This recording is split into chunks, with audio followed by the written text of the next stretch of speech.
Le terme intore est un mot issu de la langue kinyarwanda qui signifie meilleur et ou sélectionné. Ce terme a été appliqué dans les temps anciens aux guerriers qui étaient considérés comme étant les meilleurs combattants, la crème de la crème des guerriers du royaume du Rwanda. Au fil du temps, le terme a également été appliqué aux danseurs qui représentaient ces guerriers dans la danse traditionnelle intore.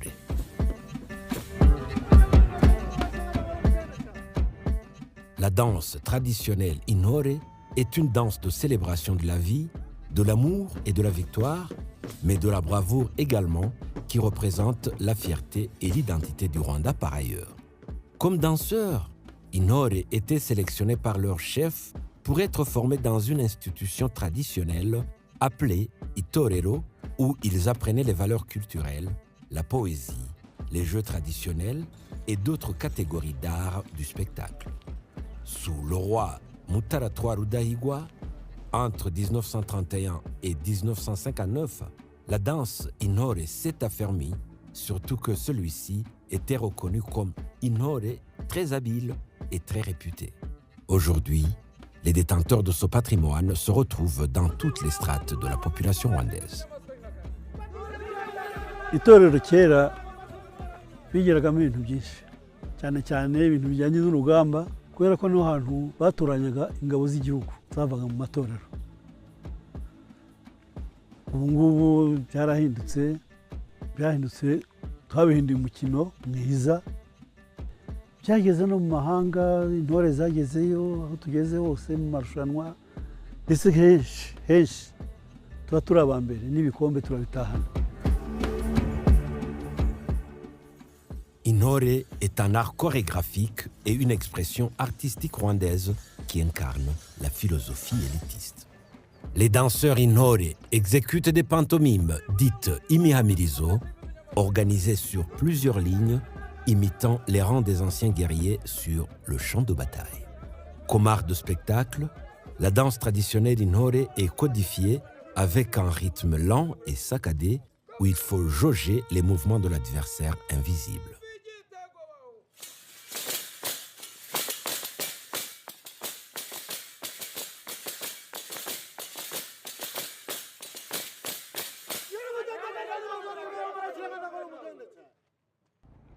Ubutore rero si uguhamiriza gusa, si no kwiyereka, si no gusa neza, si no mu bitego gusa.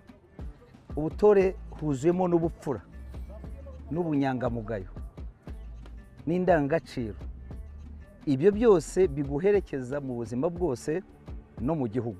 Chaque mouvement est exécuté avec une précision magistrale en synchronisation parfaite avec les autres danseurs. Mimant la bataille, ils esquivent et ripostent, soutenus par les chants de victoires et poèmes exaltant force et exploit. Les mouvements harmonieux de l'équipe et la suprématie des meneurs de la danse manifestent l'ordre et la discipline des danseurs. Le danseur intore porte une crinière sur la tête, umugara, une étoffe nouée autour du cou, inhomo, des ornements de poitrine de différentes couleurs, ibitako, et une ceinture portée autour de la taille, inkindi. Lors de la prestation artistique, intore porte des hochets de cheville et des grelots à mayugi.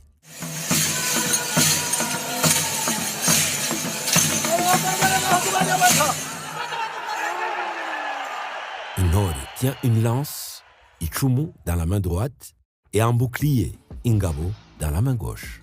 Mais que signifient exactement ces ornements portés par intore?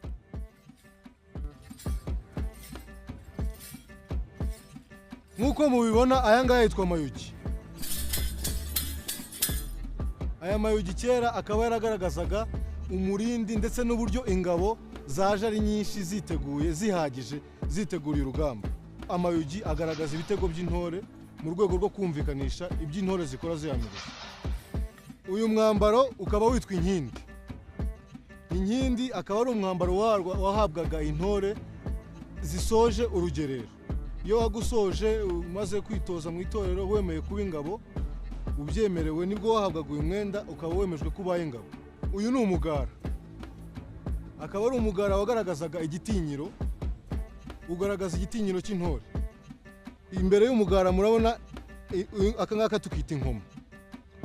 Inkomo ikaba ari ishinzwe gufata uyu mugara kugira ngo isaha n'isaha ibyo wakora byose ube wisanzuye, umugara ukaba utatakara.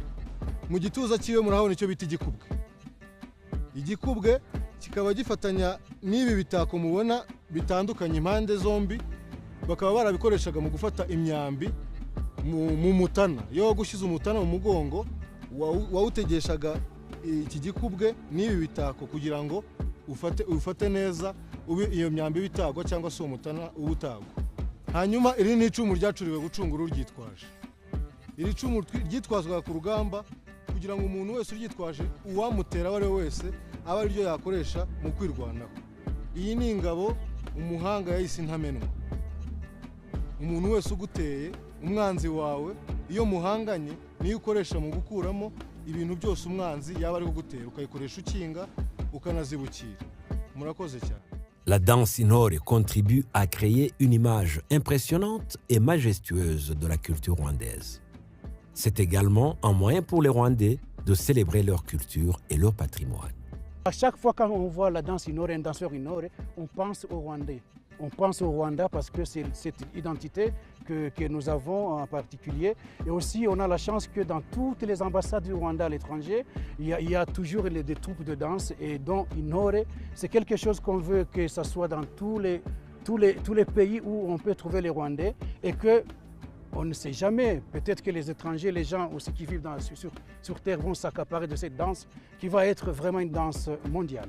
À plusieurs reprises, le ballet national du Rwanda, Urukerereza, a remporté des trophées au niveau international, à savoir, je n'en cite que quelques-uns, le premier trophée remporté en 1996 lors du festival de Mataf en Israël, la première distinction au Festival panafricain de la musique de Brazzaville, remportée en 1996, la première distinction au Festival de Mataf en Israël en 1997, le premier prix au Festival de Majorque en Espagne en 2005, le premier trophée mondial Temple d'Or, remporté en 2006 au Festival d'Agrigento en Italie. Depuis des temps immémoriaux, la danse Intore et ses valeurs ont constitué la pierre angulaire de la société rwandaise, forgeant l'identité et les traditions de ce peuple fier et résilient. Cette danse ancestrale demeure et continuera d'être, pour les générations futures, un socle solide et inestimable de la communauté rwandaise.